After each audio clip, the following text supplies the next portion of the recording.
happened hours ago, folks. This comes from Damascus, Syria.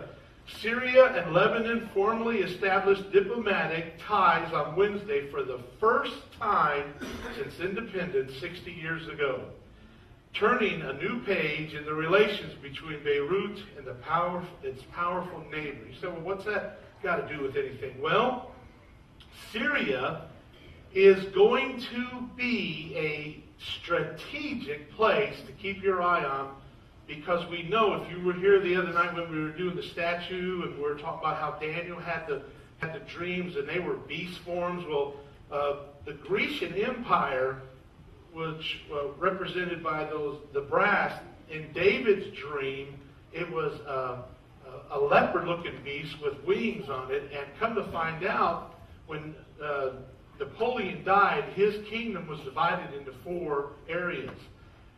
We then find out later on in Daniel, and you remember when Daniel has the visitation from Gabriel, Gabriel helps reveal all this to him, that from this break off of those 4 will rise up what's called the little horn, and it tells us emphatically where he comes from. And you will find throughout the scripture that it points to this area is where the Antichrist reign is coming from. But this is way, way too far deep to even get into this. But what I want you to look at is, when you look at this map of Syria, in case you're not aware of this, look in the very bottom left-hand corner. Do you see what's there? Israel. That's right. You can see kind of the West Bank area, the Golan Heights and all that. Immediately above it is Beirut and Lebanon. And of course, right to the right is this huge area called Syria. Now, why is this important? Well, Syria's headquarters is Damascus. And I don't know how many of you remember just a few months ago, and I'm thinking it might have even been last year. I can't remember exactly. But there was an attack, a surprise attack, on the nuclear development area in Damascus. Y'all remember about that in Syria? And it was a surprise attack. It was done by the Israeli military, because they are the sharpest, the coolest, the most get-to-it, job-done army in the world. You don't mess with Israel. And but why is this all important, though, is because this is all going to be brought out in the light here. And what has happened today, just 6 hours ago, for the next few weeks as this develops, keep an eye on this, because Damascus is a major event that's going to take place right before the tribulation starts. And we know about this from the reading of Isaiah chapter 17. And in that, if you take the time to read and study the whole thing, and that you'll have to do that on your own, obviously, you'll find a lot of references to some really weird things going on. The chapter starts off saying this: "Behold, Damascus is taken away from being a city, and it shall be a ruinous heap." Okay? The word there literally means a distorted rubbish. Okay? Now everybody look up here and say, well, so what? Well, the point is, Damascus, which is the capital of Syria, is known to be the oldest continuous inhabited city in the world.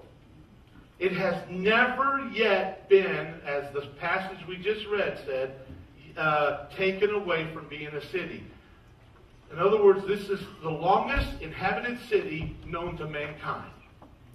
So what has happened here in this passage is that when it's made a ruinous heap, this is why some people believe that when Syria tries its attack on Israel, Israel will smack it, and most likely with a nuclear hit. So here's what I'm going to challenge you to do. And by the way, keep in mind, this has to be some type of future event, because it's not yet taken place. Okay, this is a 600-year BC prophecy.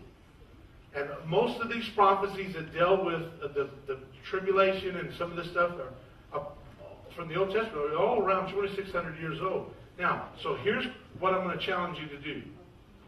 Do I need to do? Oh, it is? Okay. All right, thanks. Thank you, I don't know what's going on there. I'm tied up to something. Thank you. Is that better? Can you all see now? I got my head in the way. In other words, I had like a big fire thing coming in my head. Here's the deal. We don't know what's going to happen, but I'm going to tell you something. Make a note of this. What is today? This is the 15th. Just pay attention. Somewhere in your little mind there, make a note. Keep an eye on Damascus and just watch. Watch what happens in the next, who knows. Matter of fact, the buzz right now going on in the secular media is that Israel will attack Damascus before the election. Okay, now I'm not saying that. The Bible doesn't say that, but I'm just saying that if you just type in Israel attacks Syria in your Google search tonight, you'll find all mass amount of secular sources, because they're thinking that might happen as a result of maybe trying to force the hand of the elections, at least for our election. So who knows, folks? And I'm not saying that. Okay, that's just a little news flash, and that's nothing to put down as something dogmatic. But I am going to get into some dogmatic right now. By the way, before I do that, though, this is the king of Assyria. The king of Syria. This kind of amazing looking dude. You said, wait a minute, that looks like Hitler. Well, that is Hitler on the far left, but beside each picture, I mean, that almost looks like Hitler's son or something. And it's kind of eerie, isn't it? And this guy is probably one of the biggest haters of Israel that's alive right now. He makes Mahmoud Ahmadinejad look like a clown compared to this guy. Is literally a potential of one that is referred to in the Scripture. Obviously, we've never